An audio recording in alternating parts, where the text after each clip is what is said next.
story presented in this video is entirely a work of fiction created solely for educational, inspirational, and entertainment purposes.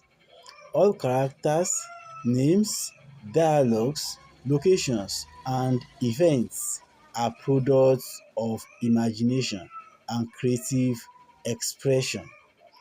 Any resemblance or similarity to actual persons, living or dead, real events, organizations, or places is purely coincidental and unintended.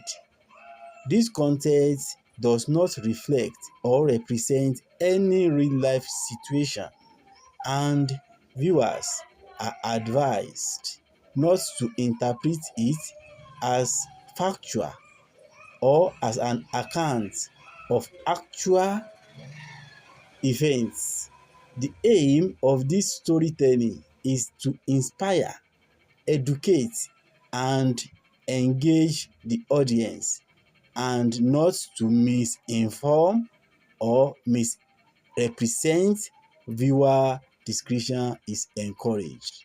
Thank you.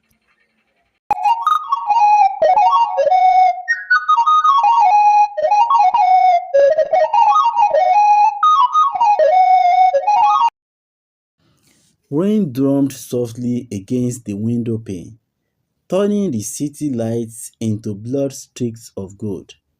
Maya had always loved the sound, steady, something dependable in a world that increasingly wasn't. Her small apartment was cluttered with files, open books, and the faint aroma of black coffee. Her laptop screen glowed with unfinished notes for her next investigative article. She was halfway through typing when her phone vibrated. An unknown number. The message was just one sentence, tight and chilling. "You are never supposed to know what happened in the fourth room." Her heartbeat slowed, then accelerated.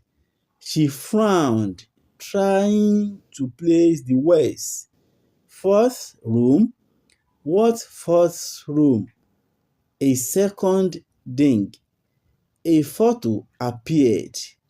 It was blurry but unmistakable. Jonas, her older brother, a man whose calm voice had led desperate patients back from the edge of hopelessness. He was entering a building Maya didn't recognize, but it looked abandoned and cold, with rusted gates and cracked walls. Her breath caught. "Jonas," she called him immediately. He answered on the second ring. "Maya, what is wrong? Where were you today?" she asked, fighting the tremor in her voice. He hesitated, the worst answer possible. "Maya," he sighed, "listen carefully. Whatever you saw, whatever you received, forget it." Her stomach clenched. "I'm not a child, Jonas. What is happening?" "You need to stop," he said, voice low and urgent. "Don't ask questions you are not prepared to hear answers to." And he hung up. For a moment, all Maya could hear was the rain.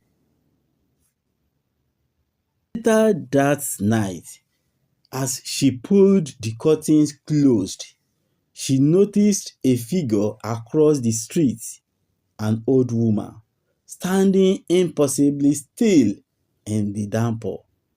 Her grey shawl clung to her small frame, but she did not move. She didn't even seem bothered by the rain. She was looking directly at Maya's window. The old woman's stare pierced through the glass. with an unsettling familiarity, as though she knew Maya, as though she had been waiting.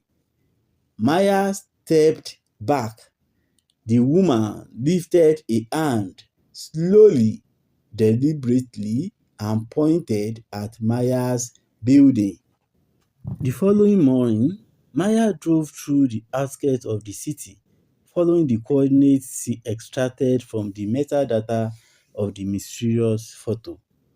The location was a forgotten research facility, fenced off and silent. A faded sign stood crooked beside the gate. Hillview Mental Advancement Center, closed. Parked near the rusted gates was a man leaning against a motorcycle helmet. Early 30s, thin frame, alert eyes. He looked like someone who lived in constant readiness to run. Tariq, he introduced himself without much emotion. Systems engineer, or at least I used to be.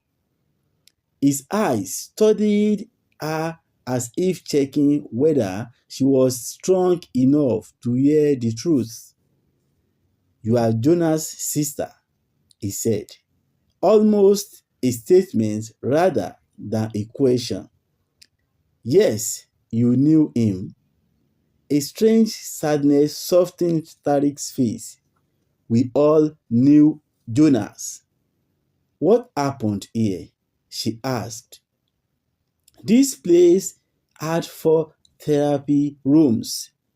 Room 1 to 3 were simple clinical spaces, but room 4," he paused, his gaze drifting to the building as though it still breathed. Room 4 was where they experimented with memory alteration. Maya felt her throat tighten.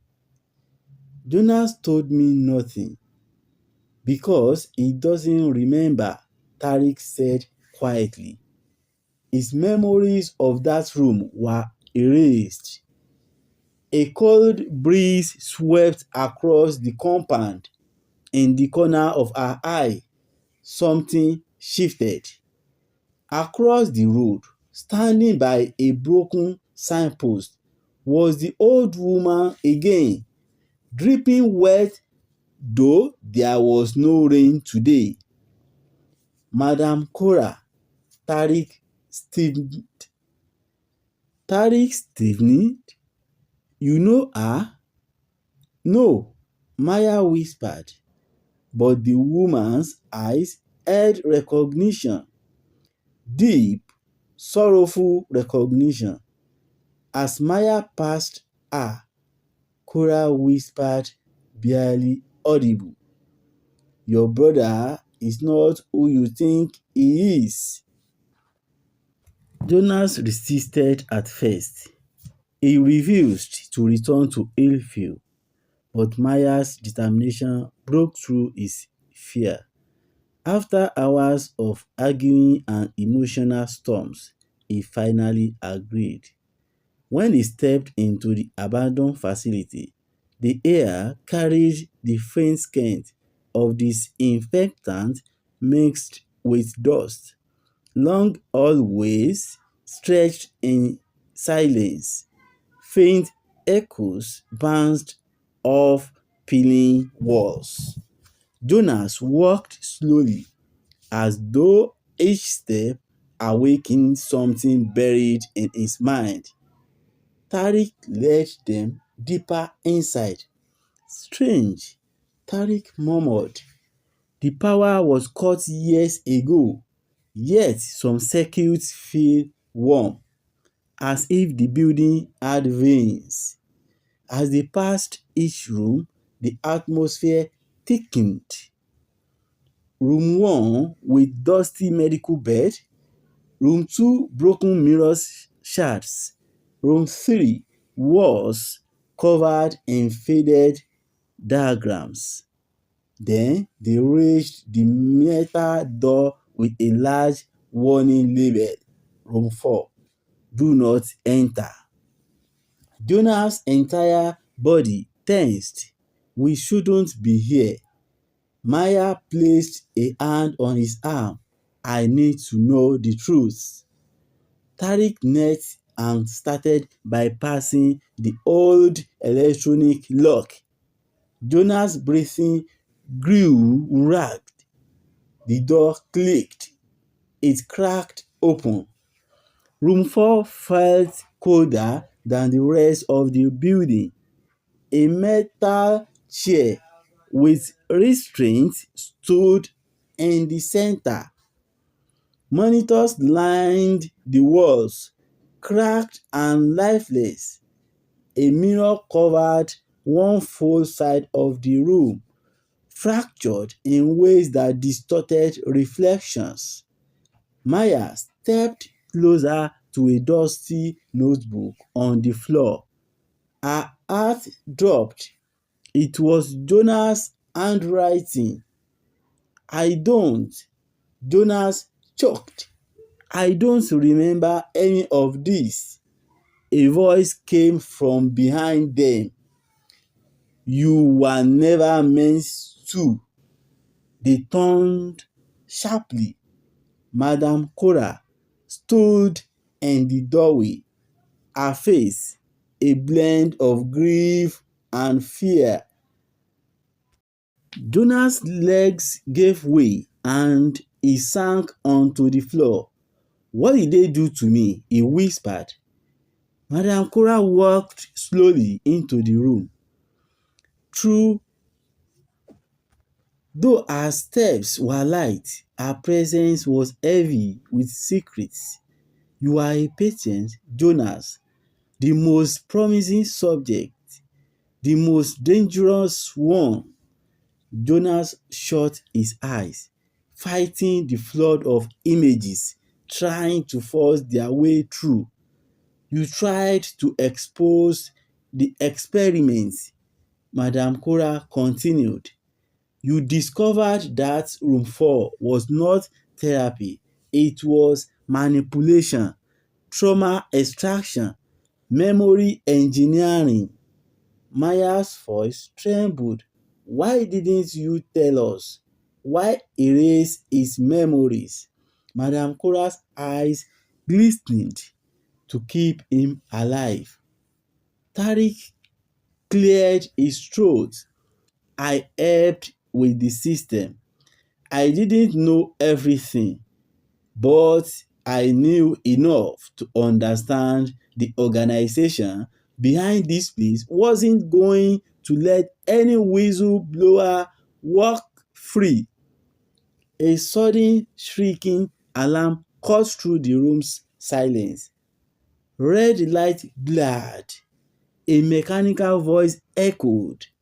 Security breach detected. Purge system activated. Jonas grabbed Maya's hand. We triggered something. Gas began seeping through vents. They ran, always filled with white smoke. Doors slammed shut automatically. Tariq pulled Maya and Jonas toward room 4, the only room with reinforced seals. Inside, he shouted as he as the heavy door closed behind them. Jonas grasped and held his head.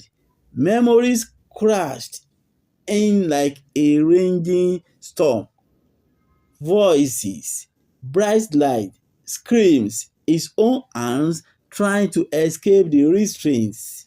Then he saw him, Tariq, years younger, pressing button on a console. You erased me, Jonas whispered, trembling. Tariq's expression broke. But I saved you. They wanted you dead. Jonas' breath shook. Why? Because you found the files. Tariq said the evidence of what they were doing to the children. Maya's arms went cold. Children? Madam Cora stepped forward, her voice thick with sorrow. You tried to protect them, Jonas, but the organization tried to erase everything, your memories, your career, your truth.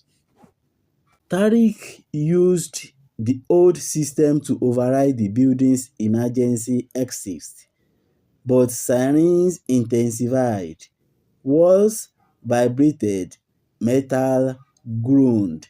The whole place is rigged to self-destruct, Tariq muttered. They sprinted through dark corridors as beams collapsed around them. Pipes burst, sparks flew, the air thick with dust. A falling ceiling beam crashed between them and Madame Cora. She was pinned. Madame Cora, Maya screamed, reaching out. Madame Cora shook her head, despite the chaos. "This is my atonement," she said softly. "I stayed silent for too long. Now run." Jonas hesitated, tears waning, but Madame Cora pointed. "Go and tell the world what was done here." The tunnel collapsed behind them. Moments later, the facility exploded, sending flames and memories into the sky. They emerged into cold night air, trembling, covered in dust. Jonas stared at the burning rumble his past, his pain, his forgotten self. "We were not victims," he whispered. "We were the last witnesses." Tariq handed Maya a hard drive. "All the data is here, the truth they tried to bury." Maya tucked it under her arm like a shield, but as they walked toward the road, headlights cut through the darkness. A black car, engine running, a figure stepped out, watching them silently, patiently. The world around them felt suddenly colder. The truth wasn't over. Their battle had just begun. The black jeep rolled to a stop on the lonely expressway. The man who stepped out looked like an official, but something about him was wrong. His native cap sat neatly on his head, but his eyes were too sharp, too calculating. He didn't greet, he didn't smile. Jonas instinctively moved in front of Maya like a protective Nigerian elder brother. Tariq muttered quietly, "Ah, problem don land. Dat man fit be NISD, Nigerian Intelligence on Special Duty." The man clasped his hands behind his back. "Maya Rivers," he said calmly, "you are holding government property. Hand it over." Maya scoffed. "Government property? Abeg shift, dis is evidence." The man didn't flinch. "I'm not here for argument, just compliance." Jonas stepped forward. "You erased my past. You tortured people." The man's expression didn't change. "We preserved national security. We preserved national security, Dr. Rivers. You were unstable long before you entered that facility." Jonas froze like someone slapped him. Maya's heart tightened, but before anyone could speak again, Tariq flung a flash device on the ground. Blinding white light. Run! He shouted. They didn't need to be told twice. Now, here is the summary of the part one of the play. Maya, an investigative journalist, receives a strange text from an unknown number saying she was never supposed to know what happened in the first room. The message includes a blurry photo of her brother, Jonas, entering an abandoned building. When she confronts him, he begs her to stop digging. That night, an old mysterious woman watches Maya from across the street. Scared but determined, Maya begins investigating. Before the next part, if you got a strange message saying you are never supposed to know the truth, would you ignore it or would you investigate? Tell me in the comment section.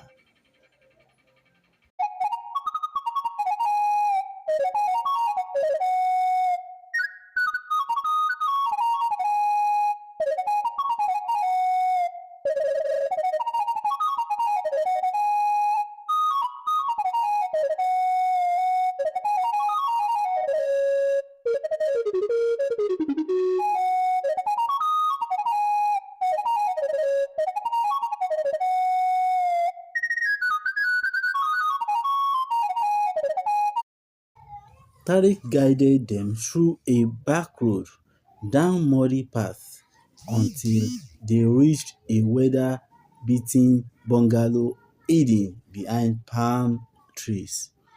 Inside, lantern light flickered against piles of maps, coded notebooks, dry garri and rechargeable lamps. Jonas was shaking. He said, "I was broken before Evil." What does that mean? Tariq sighed heavily. Jonas, sit. Maya tapped her foot anxiously. Tariq, talk. Stop holding back. He looked at both of them like someone carrying secrets older than himself. You were never just a doctor, Tariq said. Before Elvie, you were a survivor of the first experiment. Jonas felt the room tight. Experiment? On me? Yes, Tariq said. When you were a child. Maya's chest tightened. Tariq, are you saying? But the sound of a car engine hummed close by. Then another. Tariq's eyes widened. They found us. The rechargeable lantern blinked once, twice. Then the radio device on the table cracked to life, even though it wasn't connected. A voice whispered through it, cold, familiar. Maya, Jonas, you cannot run from what you are. Jonas shook uncontrollably. Switch it off, Maya yelled. Tariq smashed the radio with a cutlass handle. Silence. Then three knocks, slow, heavy, deliberate. They all froze. The doorknob moved. Tariq, the voice outside, said, "Open the door. You are surrounded." Maya felt her breath stop. Tariq whispered, "Go through the back. There is a small arch. Don't look back." Before they escaped, Maya grabbed his arm. "What about you, Tariq?" He forced a sad smile. "Somebody must delay them."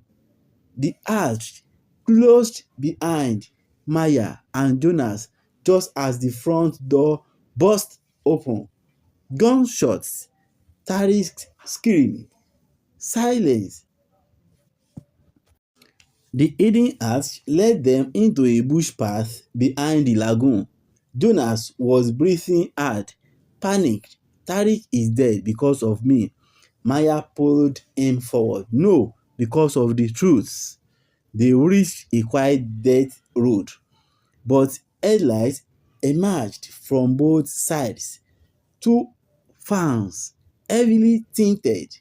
Jonas whispered, Maya, they are closing in.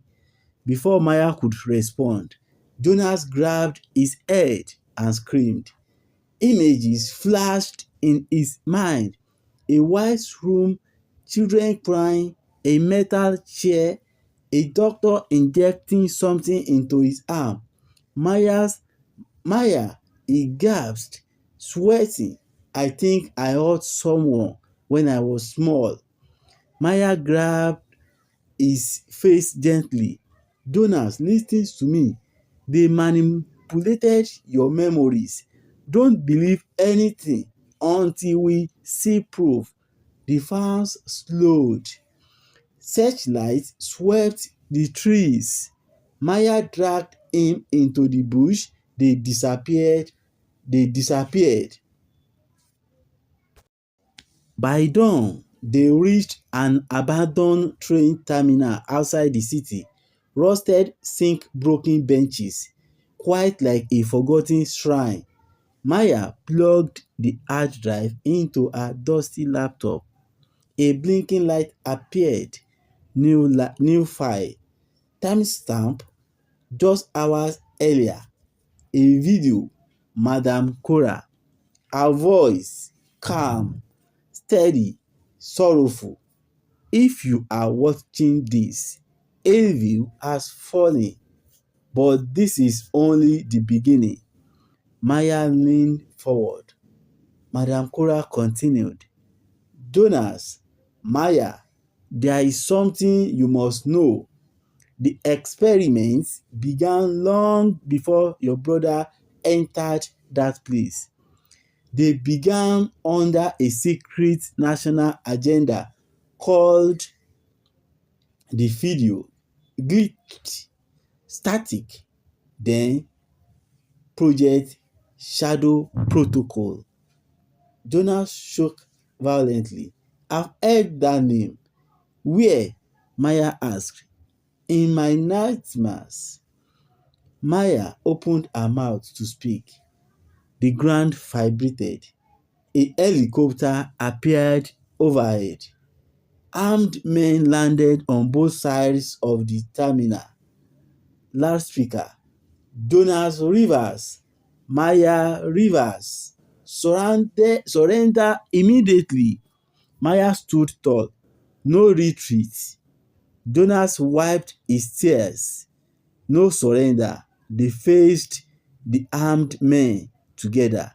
The battle for the truth had only just begun. The soldiers surrounding them wore red berets, an elite tactical squad used for government operations nobody should ever ask about. Their boots crunched against the gravel as they approached. Jonas whispered, Maya, what now? Maya tightened her grip on the bag containing the drive. We survive. The commander raised his megaphone. This is your final chance. Drop the bag and kneel. Maya shouted back. Oga, no be today. If una wan take am, come collect. The soldiers cocked their rifles. Jonas grabbed her hand. Maya, run! They bolted toward a rusty staircase leading underground. Bullets shattered the air. The underground maintenance tunnels smelled of leaking water, old iron, and long forgotten secrets. Their phone lights barely cut through the darkness. Jonas stumbled, holding his head. Maya, someone is calling my name. A man, his voice. That's trauma. Maya backed focus. The tunnels split into two. One path was blocked by rumble, the other descended into deeper, colder darkness. They took the open path. At the bottom, they found it, a massive steel fault with a fading symbol XP4 Shadow Protocol Sector 4. Jonas gasped, I know this place. I've seen it, but not in real life, in my dreams. Maya touched the steel. This wasn't built yesterday. Jonas moved forward, as if pulled by invisible arms. He placed his palm on the biometric scanner. Beep! The door unlocked. Maya stared in disbelief. Jonas, how did you do that? He shook his head in fear. I don't know. Inside the vault was a chamber that felt like an underground grave of Nigerian history gone wrong. Crates lined the room, old lab equipment, syringe trays, files labeled Phase 1, and on the wall, rows of old photographs of children, some with shaved heads, some crying, some smiling like they didn't know what awaited them. Jonas stepped forward, then his entire body froze. One photo had a boy with familiar eyes, wide smile, 6 years old, label subject 01 JR. Jonas covered his mouth. That's me. Maya's heart shook.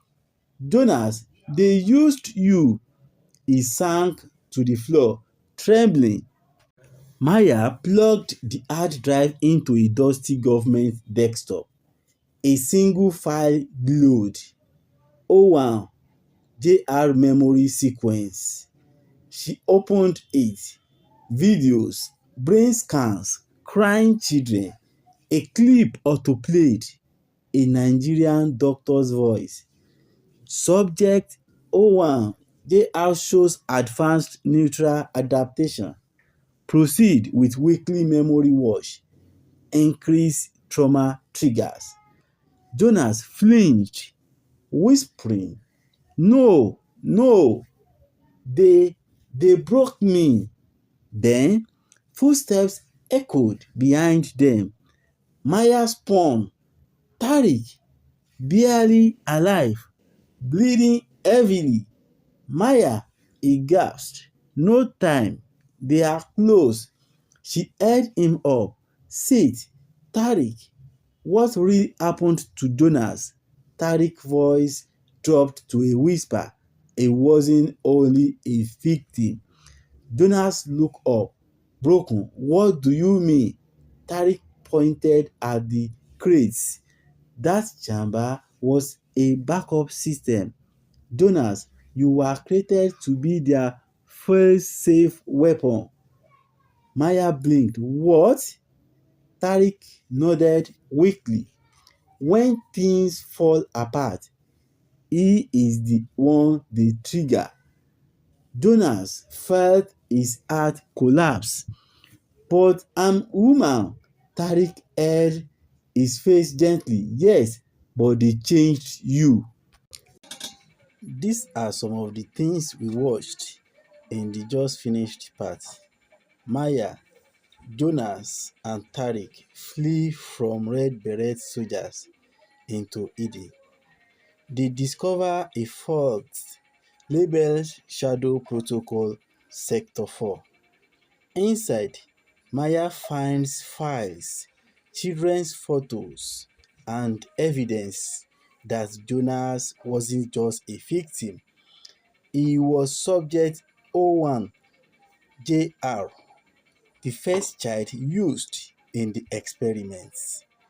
The man in a native cap arrives and reveals Jonah wasn't only experimented on, he was engineered as their fail-safe weapon. Before we go on to the concluding part, let me ask you this. If you find out you were experimented on as a child and your memories were wiped, who would you blame? Yourself, your family, the government, or you just want your life back? Drop your answer in the comment section.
The fourth door blasted open.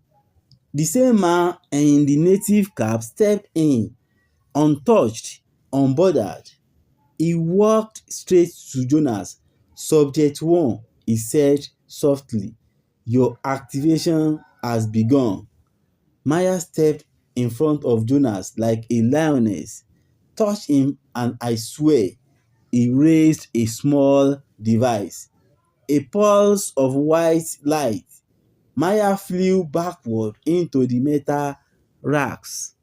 Jonas screamed, crawling toward her. "Maya, Maya, wake up!" The man knelt beside him. "Jonas, you belong to us." Jonas' vision blurred. His mind spiraled. A voice echoed in his head, "Wake up, Subject 1." His eyes snapped open, but something inside him had changed. The fourth light flicked back on. The man in the native cap's face changed. Fear for the first time. "You don't know what you've done," he hissed.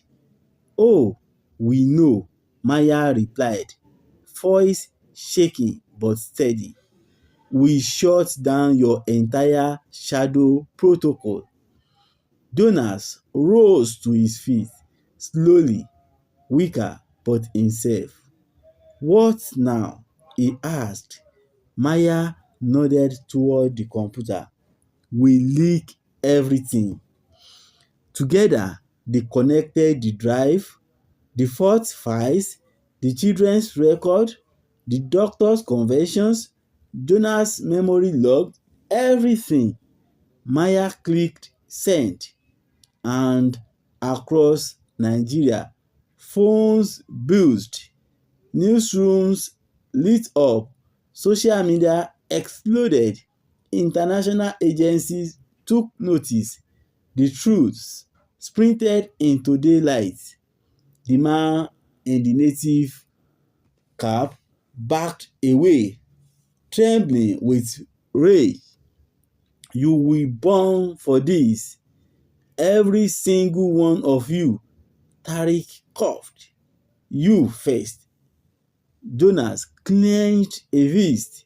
No more running. The man turned to escape, but the steel fort door slammed shut, locked from the inside, his own system trapping him.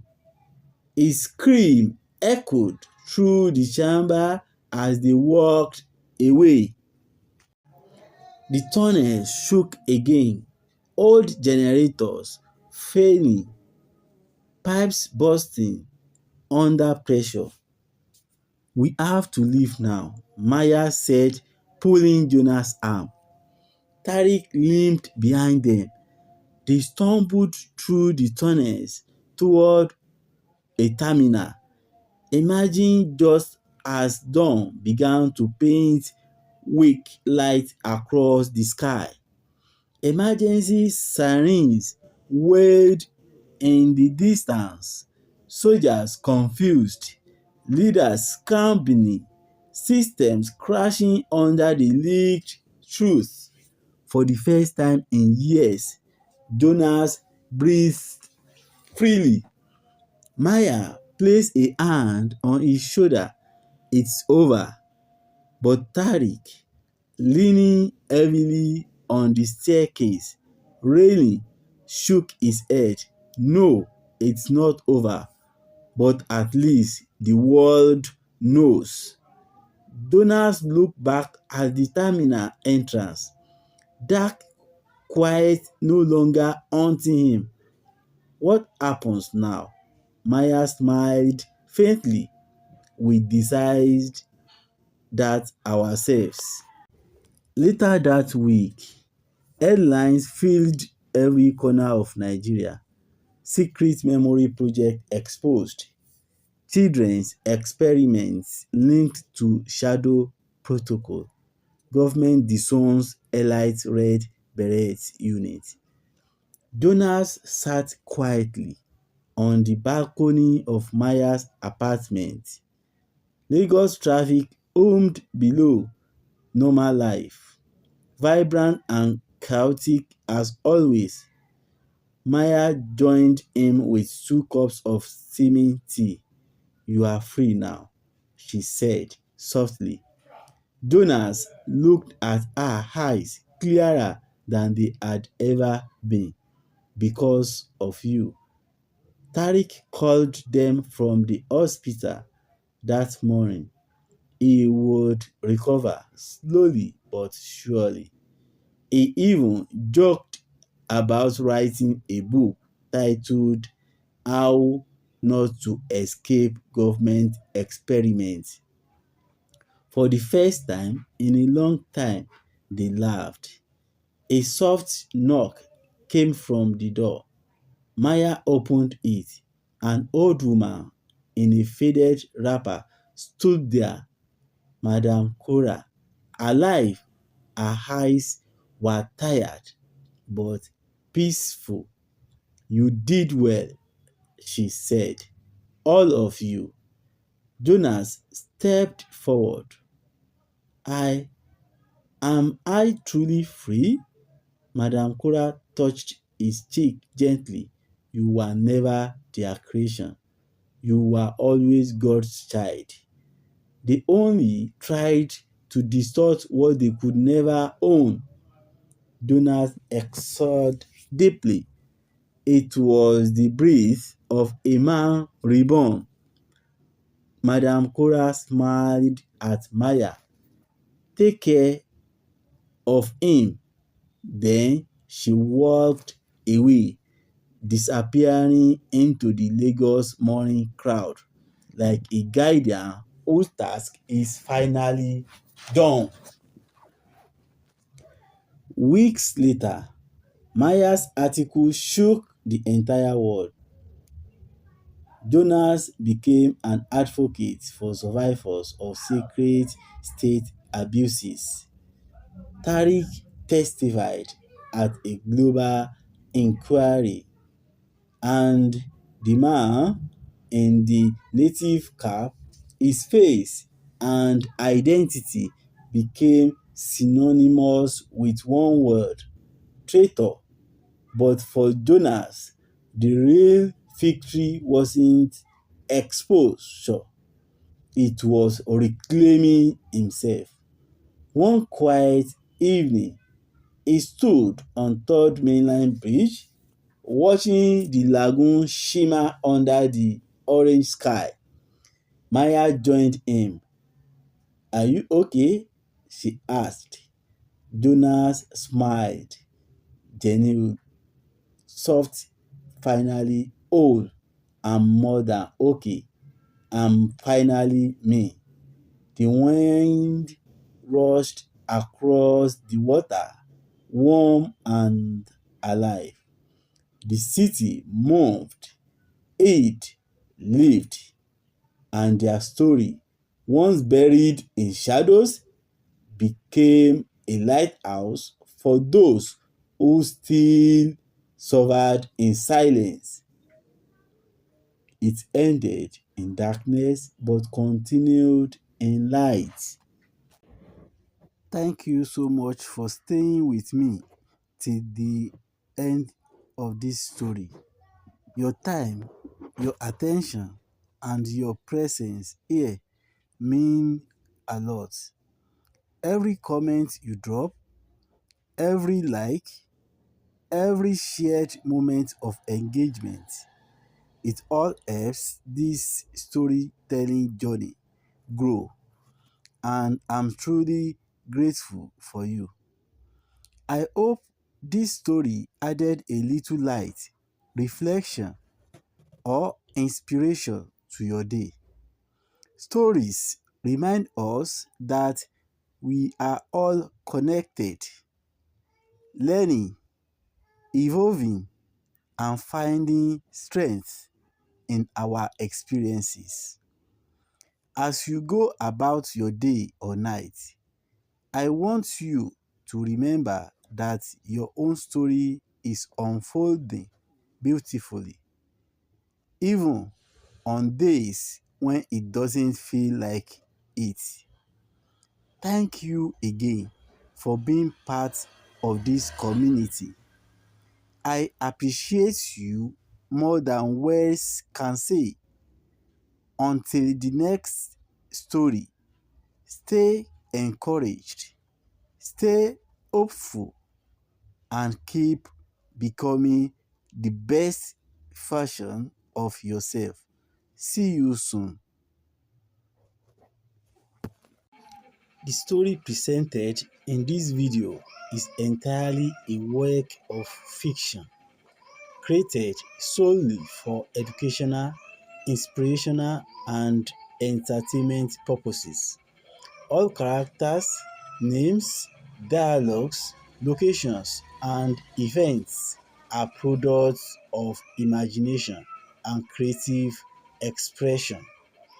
Any resemblance or similarity to actual persons, living or dead, real events, organizations, or places is purely coincidental and unintended. This content does not reflect or represent any real-life situation, and viewers are advised not to interpret it as factual or as an account of actual events. The aim of this storytelling is to inspire, educate, and engage the audience, and not to misinform or misrepresent. Viewer discretion is encouraged. Thank you.